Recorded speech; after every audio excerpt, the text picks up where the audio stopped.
On raconte l'histoire d'un roi qui était âgé, qui arrivait à la fin de sa vie. Et ce roi, il avait 2 fils. Et il se posait la question, qui de ces 2 fils devait suivre dans sa succession et prendre la charge du royaume. C'était un roi qui était aimé par le peuple. C'était un roi qui était apprécié, un roi qui était resté humble malgré sa fonction et qui avait servi son peuple avec dévouement. Et il réunit donc les anciens du royaume et ils se demandèrent ensemble comment est-ce qu'on allait trancher entre les 2 fils qu'il avait.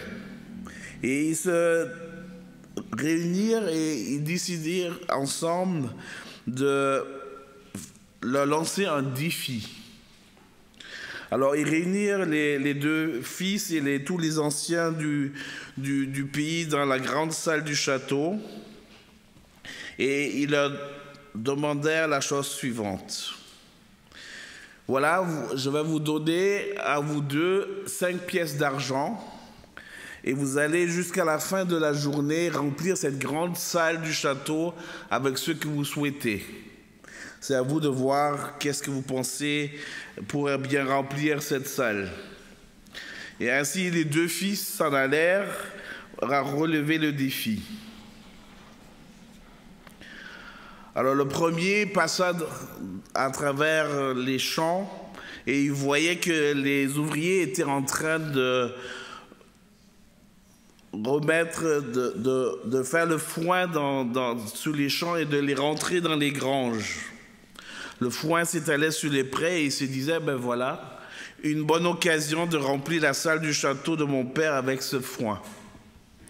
Et il s'est mis d'accord avec les surveillants et les ouvriers et il fit rentrer le foin dans la salle du château jusqu'à la fin de l'après-midi.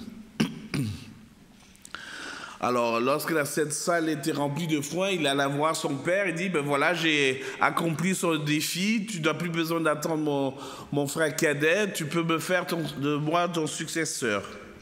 Et le roi dit, ben non, nous avons décidé ensemble d'attendre jusqu'à la fin de la journée et nous allons aussi laisser à ton frère la chance de voir comment il va relever le défi. Le frère cadet n'arriva pas tout de suite. La journée commençait le soleil commençait à s'incliner, la journée commençait à toucher à sa fin. Et c'est là que le frère cadet arrivait dans le château. Il demanda aux ouvriers de vider cette salle du foin. Il alla au milieu de cette salle et mit une bougie et alluma la bougie. Et cette lumière remplit toute la salle du château. Le père était impressionné. Il dit, ouais, tu as certainement dépensé moins que ton frère et non seulement tu as rempli cette salle de quelque chose que nous avons tous besoin, la lumière, l'espérance, la lumière dont nous avons tous besoin dans ce monde, tu l'as rempli cette salle avec cette espérance. Tu seras mon successeur. Et tous les anciens du pays étaient d'accord que le fils cadet avait rempli cette salle de lumière et d'espérance. Je voulais partager avec vous l'histoire d'une personne qui a été aussi lumière pour les personnes que Dieu avait placées sur son chemin. Et cette personne, que vous connaissez tous, est Boaz. Boaz, dans l'Ancien Testament, dans le livre de Ruth, était une lumière pour Naomi et pour Ruth. Et l'histoire de Boaz et de Ruth se passe au temps des juges. Et vous connaissez certainement l'histoire. C'est l'histoire d'une famille de 4 personnes. Elimelech, mari à Naomi et père de 2 fils, Machlon et Kilion. C'est une famille qui vit dans la ville de Bethléem. Et vous savez, le nom Bethléem veut dire la maison du pain. Et face à cette situation, la maison du pain était vide, il manquait même du pain et il y avait une famine. La famille d'Élimélec prend une décision grave, elle décide d'émigrer, de traverser le Jourdain et d'aller s'installer dans le pays de Moab. Vous connaissez tous l'histoire, on pourrait dire que Élimélec a trouvé un travail, ils se sont installés, ils se sont intégrés et l'histoire pourrait s'arrêter là. Mais malheureusement, vous connaissez l'histoire, Élimélec va mourir et il va laisser une veuve avec 2 orphelins. Le temps passe, ces orphelins grandissent et ils se marient à leur tour à 2 Moabites. Et à leur tour, ces 2 fils que Naomi a chéris, particulièrement dans ce temps où Élimélec était parti, meurent à leur tour. Et il nous reste 3 veuves, sans rente AVS, assurance VS, sans sécurité sociale, sans assurance sociale pour faire face à des défis qui étaient extrêmement difficiles pour ce groupe de personnes à ce temps-là et encore aujourd'hui. Naomi et Ruth, vous connaissez l'histoire, décident de retourner à Bethléem. Parce que le texte nous dit, en Ruth 1, versets 6 à 7, alors elle se leva, Ruth 1, versets 6 à 7, alors elle se leva, Naomi, elle et ses belles-filles, afin de quitter le pays de Moab. En effet, elle y avait appris que l'Éternel était intervenu en faveur de son peuple et lui avait donné du pain. Il y avait de nouveau du pain dans la maison du pain et Naomi décide de rentrer. Elle rentre et le livre de Ruth nous dit, elle rentre d'une façon amère. Elle rencontre des connaissances qui la connaissent depuis longtemps et lui dit, ne m'appelez plus Naomi, mais appelez-moi Mara. Parce que je suis parti avec une famille et je reviens tout seul, vide, les mains vides, et je retourne seul et amer. Mais Dieu ne laisse pas l'histoire se terminer ainsi.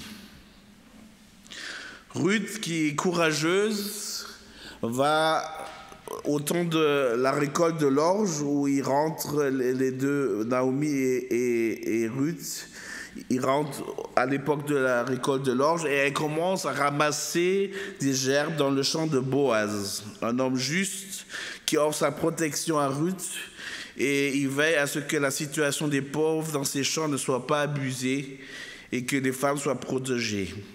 En Ruth 2, versets 8 à 10, il y a une rencontre fortuite entre Ruth et Boaz. Et Boaz dit à Ruth, « Écoute ma fille, ne va pas ramasser des épis dans un autre champ. Ne t'éloigne pas d'ici, reste avec mes servantes. Regarde où l'on moissonne dans les champs et va après elles. J'ai défendu à mes serviteurs de te toucher. Quand tu auras soif, tu iras au vase et tu boiras de ce que les serviteurs auront puisé. » Alors elle tomba le visage contre terre, se prosterna et lui dit, « Comment ai-je trouvé grâce à tes yeux pour que tu t'intéresses à moi, une étrangère ?» Heureux de cet événement, elle rentre à la maison et fait part à Naomi de ce qui lui est arrivé. Elle lui raconte la rencontre avec Boaz et c'est là que Ruth certainement apprend qu'en Israël à cette époque, il y avait des lois sociales que Dieu avait instaurées pour justement protéger ceux qui étaient au bord de la société. Et elle lui dit que Boaz n'est pas simplement une personne honorable de la ville, mais qu'il y a un lien de sang entre la famille d'Élimélec et Boaz, et que Boaz est un Goël, ce qui en hébreu veut dire parent par le sang, et il avait droit de rachat sur la famille de Naomi.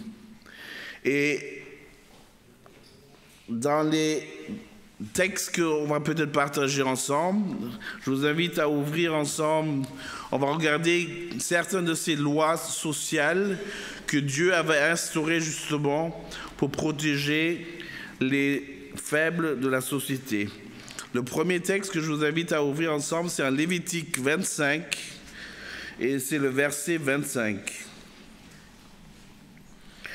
où justement on parle de ce droit de rachat. Lévitique 25, verset 25 nous dit « Si ton frère devient pauvre et vend une portion de sa propriété, c'est lui qui a le droit de rachat, son plus proche parent viendra et rachètera ce que a vendu son frère. Si un homme n'a personne qui ait le droit de rachat et qui se procure lui-même de quoi faire son rachat, il comptera les années depuis sa venue, depuis la vente, restituera le surplus à l'acquéreur et retournera dans sa propriété. » Alors vous voyez, il y a ce principe de rachat. Et si on continue dans d'autres textes, notamment en Deutéronome, on nous parle de l'année sabbatique. On nous dit que tous les 7 ans, il y avait une année sabbatique en Israël où on libérait tous les esclaves hébreux et où la récolte était réservée aux pauvres et aux étrangers. Tous les 7 fois 7 années, il y avait l'année du jubilé. Et là, à nouveau, Dieu avait instauré la loi que les biens perdus par l'endettement, alors si quelqu'un avait vendu ses biens, soit par endettement ou pour une autre raison, étaient restitués à la famille initiale et aux propriétaires initial. Les esclaves étaient également libérés. Donc, on voit, Dieu avait instauré plusieurs lois pour protéger justement les pauvres d'un endettement viral, mais aussi de protéger la société des écarts trop grands entre richesse et pauvreté. Et ainsi, Dieu avait proposé un cadre à la pauvreté et avait donc cherché à la réduire. Voilà, donc on voit que Boaz a pu être ce Goël, ce droit de rachat de Ruth, et il est aussi le symbole de Jésus et ancêtre de David et du Christ. La question maintenant, nous avons vu comment quelqu'un a été lumière dans la vie de d'autres personnes, comment nous, en tant que disciples de Christ, pouvons-nous être lumière dans ce monde. Le texte a été lu tout à l'heure, vous êtes la lumière du monde, et que de la même manière, votre lumière brille devant les hommes. Je ne sais pas comment c'est pour vous, mais je trouve que c'est quelque chose qui n'est pas facile à être lumière dans ce monde. Pour 2 raisons. Peut-être parce que le monde est tellement sombre, d'une part, mais de l'autre côté aussi, c'est que quelquefois, on n'a pas cette confiance que Dieu peut nous utiliser à être lumière autour de nous. J'aime bien cette image de la lune. La lune, elle brille dans la nuit, elle donne de la lumière, mais cette lumière ne vient pas d'elle-même. Elle projette cette lumière qu'elle reçoit du soleil. Et je crois que c'est la même chose quand Dieu nous demande à être lumière. Il ne nous demande pas à prendre nos propres forces par nos propres moyens, mais de prendre son amour et de prendre son Saint-Esprit qui agit en nous pour ensuite rendre la lumière là où Dieu nous place. Alors, nous avons vu tout à l'heure les lois sociales que Dieu avait mises en place dans l'État d'Israël, mais malheureusement, comme nous sommes tous humains, ces lois aussi n'étaient pas appliquées. Et Ésaïe prône dans ses discours souvent cette hypocrisie qu'il y a dans cette foi un peu artificielle qui avait à l'époque dans ce peuple d'Israël, et il appelle à une foi qui soit conséquente. Et en Ésaïe, je vous invite ensemble à ouvrir en Ésaïe 58. Ésaïe 58, versets 6 à 12. Ésaïe 58, les versets 6 à 12, il interpelle le peuple d'Israël. Et il nous donne quelques indications d'une foi conséquente. Voici le genre de jeûne que je préconise. Détacher les chaînes dues à la méchanceté, dénouer les liens de l'esclavage, renvoyer libres ceux qu'on maltraite, mettez fin aux contraintes de toutes sortes. Partage ton pain avec celui qui a faim et fais entrer chez toi les pauvres et sans foyer. Quand tu vois un homme nu, couvre-le. Ne cherche pas à éviter celui qui est fait de la même chair que toi. Et maintenant, on a à nouveau ce thème de la lumière qui va venir. Alors, ta lumière jaillira comme l'aurore et ta restauration progressera rapidement. Ta justice marchera devant toi et la gloire de l'Éternel sera ton arrière-garde. Alors, tu appelleras l'Éternel et l'Éternel répondra. Tu crieras et il dira, me voici. Oui, si tu éloignes du milieu de toi la contrainte, les gestes menaçants et les paroles mauvaises, si tu partages tes propres ressources avec celui qui a faim, et si tu réponds aux besoins de l'opprimé, à nouveau cette thématique de la lumière, ta lumière surgira au milieu des ténèbres et ton obscurité sera pareille à la clarté de midi. L'Éternel sera constamment ton guide, il répondra à tes besoins dans les endroits arides et redonnera des forces à tes membres. Tu seras pareil à un jardin bien arrosé, à une source dont l'eau ne s'arrête jamais de couler. Grâce à toi, on reconstruira sur d'anciennes ruines. Tu relèveras des fondations vieilles de plusieurs générations. On t'appellera réparateur de brèches, restaurateur des sentiers fréquentés.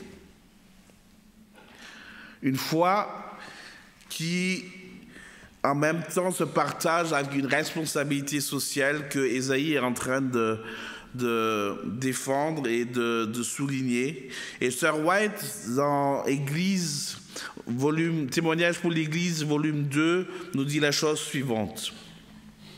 Le même état des choses subsiste de nos jours, en parlant de la pauvreté. Le monde a un réel besoin d'hommes qui travailleront comme le Christ, à travailler en faveur de ceux qui souffrent et en faveur des pécheurs. Il y a une multitude de gens à atteindre. Le monde est envahi par la souffrance, la maladie, la détresse et le péché. Il est rempli d'êtres qui ont faim et soif du message destiné aux faibles, aux délaissés, aux ignorants et aux misérables. Tout à l'heure, je vous disais que je trouve que ce n'est pas facile d'être lumière dans ce monde. Des fois, on est gêné, des fois, on a nos propres limites et nos propres manquements. Et je voudrais partager avec vous une histoire qui me rappelle toujours que Dieu peut nous utiliser malgré nous. Des fois, pas par force, mais où il peut nous utiliser et où il peut utiliser nos talents et la situation dans laquelle il nous place. L'histoire s'est déroulée au cœur de l'Afrique, en République démocratique du Congo. Merci bien. Et juste peut-être pour dresser le tableau de ce pays qui est extrêmement riche. Oups, je suis allé trop vite. Alors, justement pour dresser un petit peu le tableau de ce pays, vous voyez ici en République démocratique du Congo, au centre de l'Afrique. Mon épouse et moi, nous avions eu le privilège de servir pour ADRA presque 4 ans là-bas. Nous avions la province du Katanga et du Maniema à superviser. Et ce pays, il est extrêmement riche. En sous-sol, il y a tout ce que vous pouvez rêver.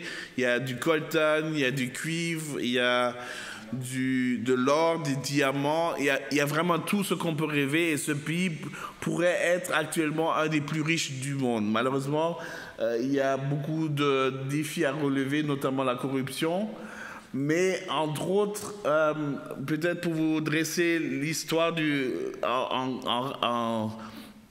en manière courte, ce pays s'est arraché l'indépendance dans les années 60 et le pays n'était pas encore réellement prêt. Néanmoins, lors de la passation du pouvoir entre la colonie précédente et le nouveau Premier ministre et le nouveau président, les premiers de la République démocratique du Congo, il y a eu un discours assez cassant et discours assez revendicateur qui a fait grincer les dents à tout le monde qui était présent de l'Occident. Et il a été décidé d'éliminer ce Premier ministre avec l'aide du gouverneur du Katanga. Le Premier ministre de la République démocratique du Congo venait du Kasaï, qui à l'époque était une province. Et avec l'aide et la collaboration donc, des pays de l'Ouest et aussi du gouverneur du Katanga, cette personne a été tuée. Et depuis cette période, cette province du Kasaï et la province du Katanga sont des ennemis jurés. Et les rapports sont très difficiles et la réconciliation dure encore un certain temps et va certainement encore durer. Néanmoins, on passe le temps, on passe aux années 2007-2008.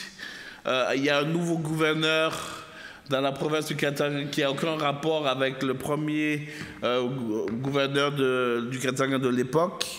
Il y a une petite organisation que vous connaissez qui s'appelle ADRA.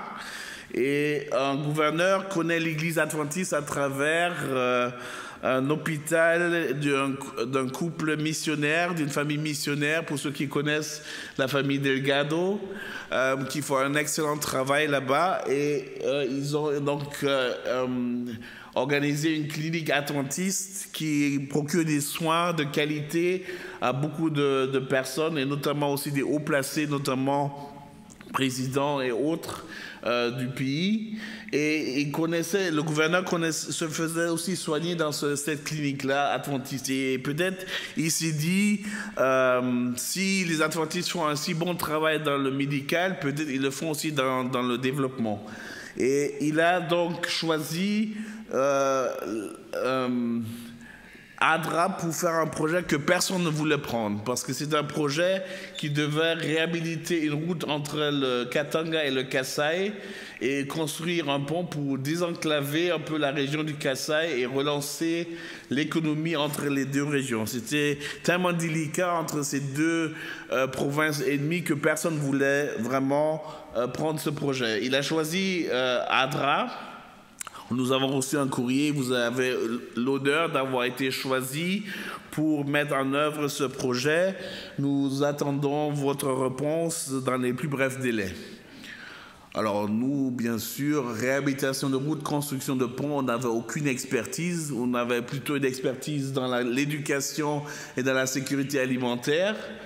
Alors on s'est dit, on va, aussi poliment que nous avons reçu cette demande, retourner cet honneur, et nous avons répondu merci pour cet honneur que vous nous avez rendu d'avoir été choisi pour réaliser cet ouvrage, mais nous n'avons ni expérience ni expertise pour pouvoir réaliser ce projet. 2 ou 3 jours après avoir envoyé le courrier, je reçois un appel du directeur du cabinet du gouverneur qui me dit « Oui, monsieur Canor, ça fait pas longtemps que vous êtes dans le pays, mais vous n'êtes pas censé savoir qu'on ne dit pas non au gouverneur. » Ok, nous prenons bien note. Nous avons informé le bureau régional d'ADRA qui était à Nairobi, l'union de l'église qui était sur le campus sur lequel on était installé. Et on a donc réfléchi ensemble et on s'est dit, si on n'a pas la compétence et l'expertise, on va la recruter. Donc on a recruté un ingénieur en génie civil qui a fait les plans de la réhabilitation de routes et du pont. Nous avons fait un appel d'offres et une entreprise chinoise a gagné le marché. Et ainsi, vous voyez dans la photo qui suit, là, un pont préfabriqué qui a été monté. Et voilà, donc un pont qui a été construit. Vous allez me dire, ok, rien de particulier. Et c'est vrai, il y a d'autres bureaux qui ont cette compétence, qui l'ont fait. Ce qu'on n'était pas censé savoir, c'est que Dieu nous a utilisés malgré nous-mêmes. On n'était pas très chaud au départ de réaliser ce projet-là. Mais ce qu'on n'était pas censé savoir, c'est que la personne qui avait introduit ce projet au gouverneur et à la Banque mondiale, c'était un descendant un de ses premiers gouverneurs de la province de Katanga qui avait fait tuer le premier ministre, et le ingénieur génie civil que nous avons recruté était un fils du cousin du premier ministre qui avait été tué par l'autre gouverneur. Donc ça fait que, sans le savoir, Dieu nous a utilisés pour construire un pont de la réconciliation entre ces deux provinces jurées et ennemies. Et bien sûr, le processus va prendre encore du temps de réconciliation, mais c'était aussi un processus que Dieu a utilisé pour prendre deux ennemis, descendants d'ennemis, pour collaborer ensemble, pour faire avancer et désengorger et relancer cette province, entre ces deux provinces, ce projet.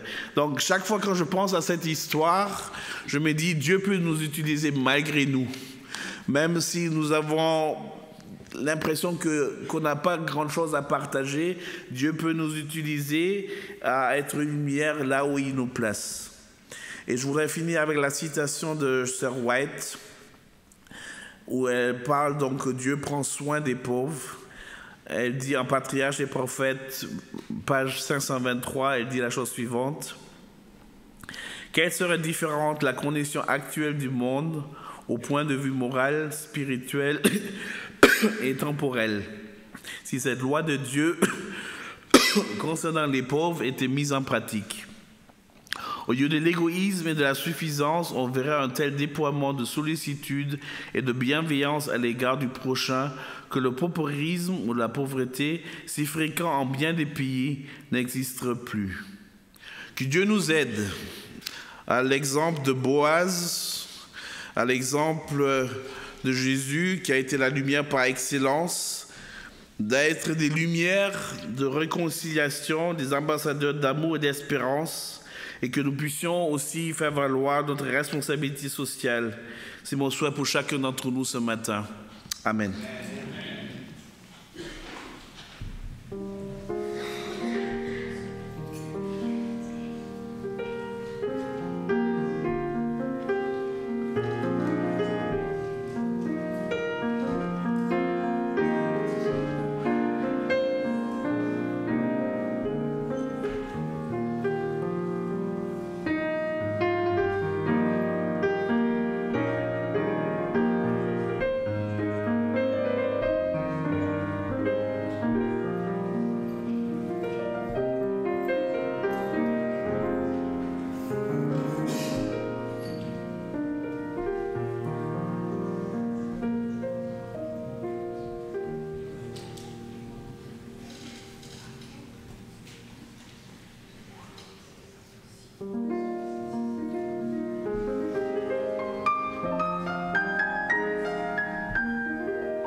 Prions ensemble.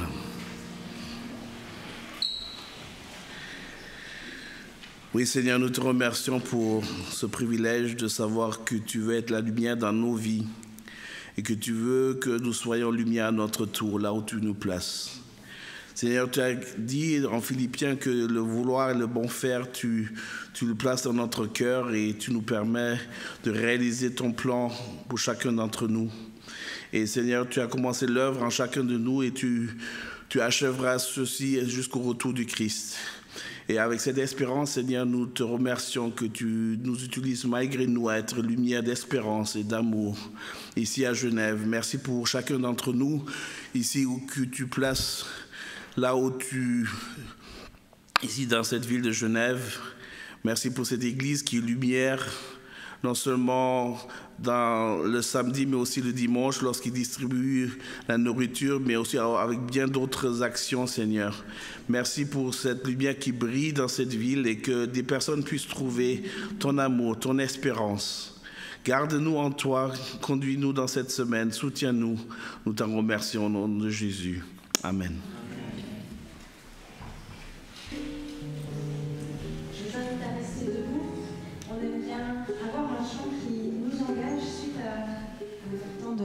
De messages. Et ce matin, j'appelle au souvenir de ceux qui ont pu faire la jeunesse adventiste. Parce que avec ce thème, je vous propose ce chant « Avec Dieu, nous ferons des exploits » qui nous parle des bénédictions qu'on peut être autour de nous. Voilà. Donc chantez fort ceux qui le connaissent.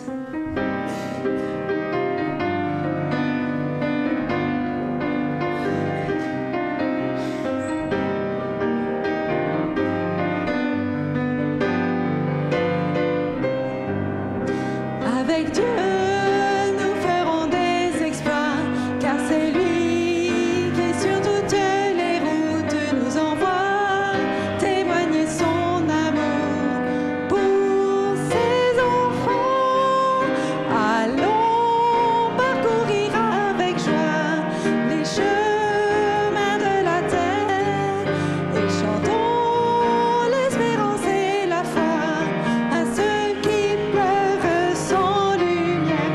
Partager le pain de l'amitié avec tous les peuples de ce monde, apporter à tous ceux qui ont faim un peu d'espoir, qu'ensemble nous puissions donner la force à ceux qui doutent, un abri à ceux qui sont perdus sur les chemins de solitude. Avec Dieu, nous ferons des exploits, car c'est lui qui sur toutes les routes nous envoie témoigner son amour pour ses enfants. Allons parcourir avec joie les chemins de la terre et semblons l'espérance et la foi à ceux qui pleurent sans lumière. Avec Dieu, nous ferons des exploits, car c'est lui qui sur toutes les routes nous envoie témoigner son amour. Christ est roi, Christ est roi, Christ est roi.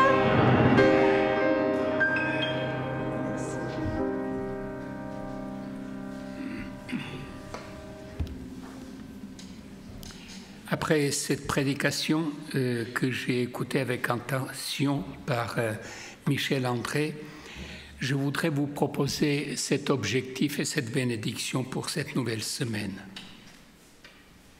Lève-toi, sois éclairé, que ta lumière arrive et que la gloire de l'Éternel se fasse luire sur toi sa face. Voici les ténèbres couvrent la terre et l'obscurité les peuples, mais sur toi l'Éternel se lève. Sur toi est la gloire de l'Éternel. Des nations marcheront à ta lumière et les rois marcheront à tes rayons.